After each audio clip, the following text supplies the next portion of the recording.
समग्र विकास के लिए जो प्रयास प्रारंभ हुए हैं उसके पीछे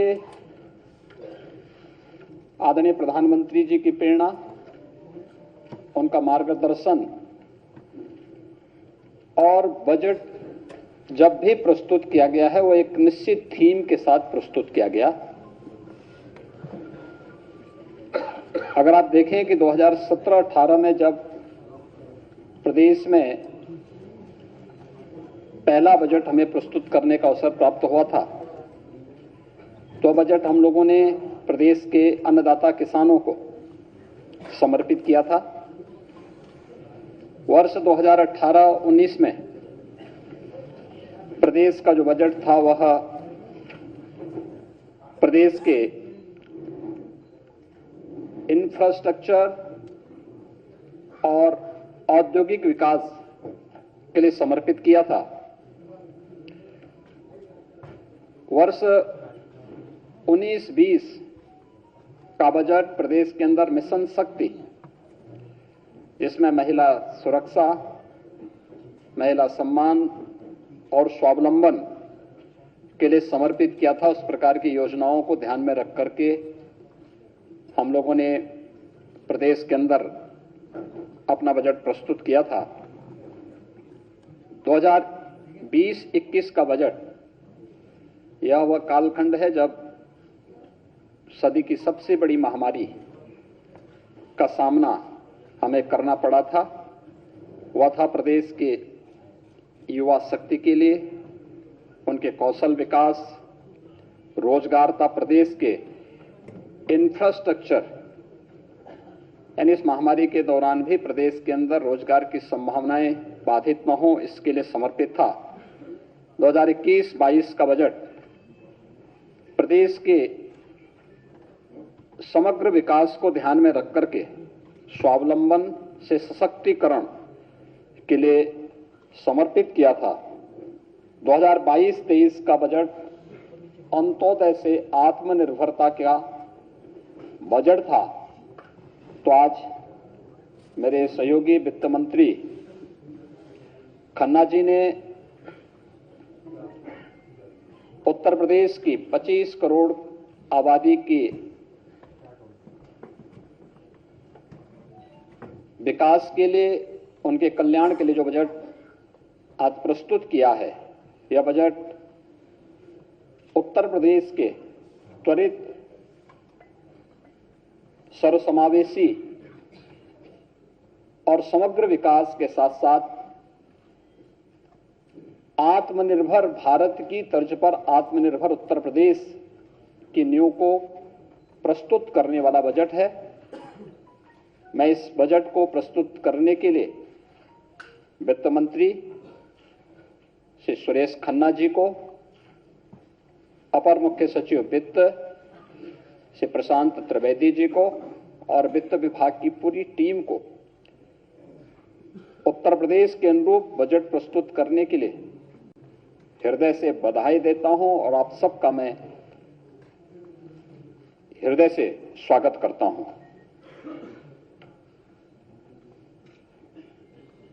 यह बजट उत्तर प्रदेश को देश की सबसे बड़ी अर्थव्यवस्था के रूप में स्थापित करने के लिए और आदरणीय प्रधानमंत्री जी के विजन के अनुरूप उत्तर प्रदेश अगले 5 वर्ष के अंदर $1 ट्रिलियन की इकोनॉमी बने, इसके लिए यह बजट नींव का पत्थर साबित होगा। और इसी दृष्टि को ध्यान में रख करके हम लोगों ने अमृत काल का यह प्रथम बजट प्रस्तुत किया है। मुझे बताते हुए प्रसन्नता है कि पिछले 6 वर्षों के अंदर प्रदेश ने जो बजट अपना प्रस्तुत किया है, आज जो बजट प्रस्तुत हुआ है 6,90,000 करोड़ रुपए से अधिक का बजट प्रस्तुत हुआ है। आप 16-17 में जो बजट प्रस्तुत हुआ था प्रदेश के अंदर,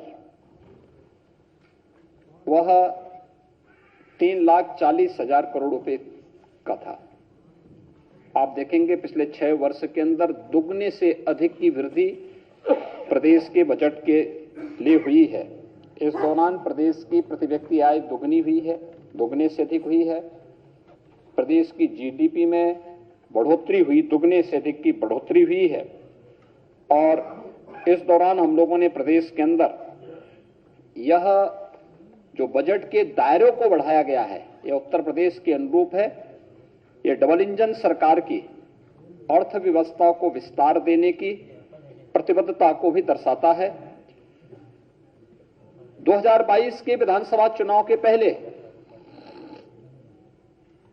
हमारी पार्टी ने उत्तर प्रदेश की जनता से लोक कल्याण संकल्प पत्र के माध्यम से जो वायदे किए थे, 130 जो हमारे वायदे थे, आज के इस बजट प्रस्तुत करने के साथ उनमें से 110 वायदों को हम इसके साथ इसमें समाहित किए हैं। पूरे बजट में अगर आप उसका बजट पर ध्यान देंगे तो लगभग 64,000 करोड़ रुपए से अधिक की धनराशि लोक कल्याण संकल्प पत्र में घोषित संकल्पों के लिए समर्पित हैं और उसमें बजट में उसका प्रावधान किया गया है।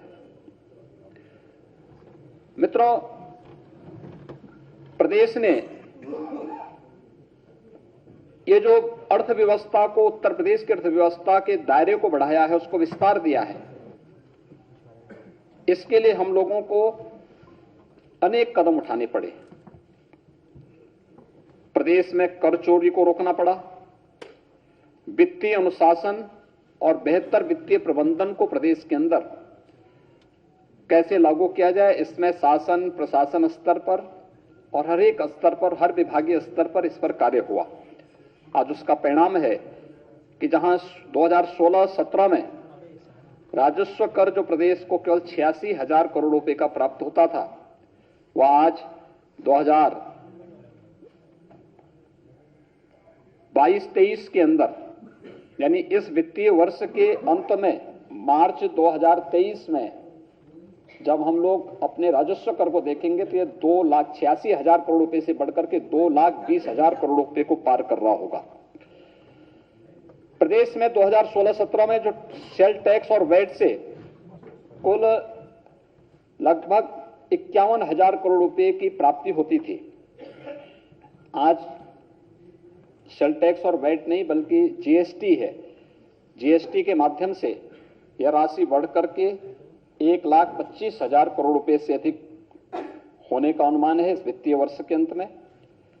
स्टेट एक्साइज में जो 2016-17 में मात्र 12,000 करोड़ रुपए प्राप्त हुआ था, आज ये 22-23 में 45,000 करोड़ रुपए प्राप्त होने का अनुमान है।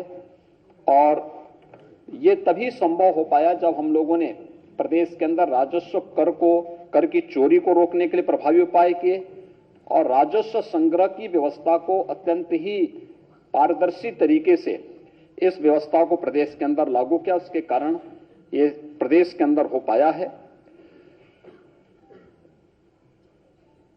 ये आपने देखा होगा पिछले 6 वर्ष के अंदर जो भी संभव हो पाया है, या इस बार के टैक्स, उसमें भी आप देखेंगे उत्तर प्रदेश की जनता पर कोई अतिरिक्त टैक्स लगाए बगैर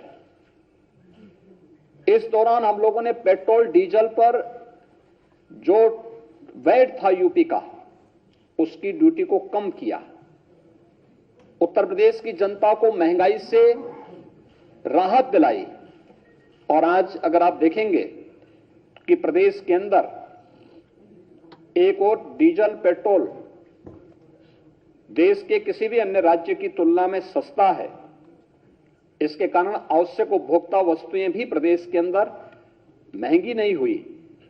आम जनमानस को राहत मिला, लेकिन पारदर्शी टैक्सेशन की प्रणाली प्रदेश के अंदर लागू करने, टैक्स चोरी को रोकने और राजस्व संग्रह को बढ़ाने का परिणाम आज हमारे सामने है कि प्रदेश ने जो एक रेवेन्यू सरप्लस स्टेट के रूप में आज उत्तर प्रदेश है, और जो हमारे पास रेवेन्यू सरप्लस है, उसने प्रदेश के अंदर वर्ल्ड क्लास इंफ्रास्ट्रक्चर को देने में भी एक बड़ी भूमिका का निर्वहन किया। और उत्तर प्रदेश आज देश के अंदर बेहतरीन इंफ्रास्ट्रक्चर देने में सफल हुआ है।